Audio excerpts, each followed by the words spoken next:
Hi students, let's solve an MCQ on trigonometric functions. If tan 25 degrees is equal to x, then tan 155 degrees minus tan 115 divided by 1 plus tan 155 into tan 115 is equal to. We have been given 4 options. All the options are in terms of x because of the data that tan 25 degrees is equal to x. Now look at the angles. It is 115 and 155. Both the angles can be expressed in terms of 25 degrees and the angles lie in second quadrant. In second quadrant, tan and its reciprocal cot both are negative.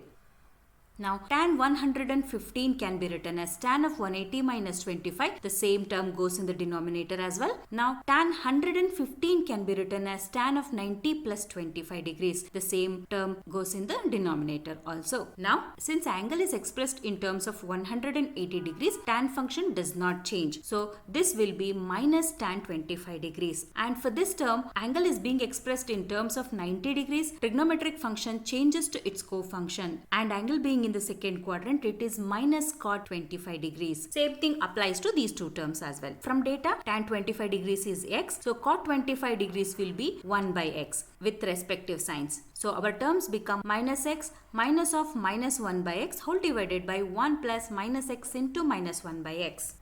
And on simplification, we get the answer to be 1 minus x square by 2x. So our answer is option A.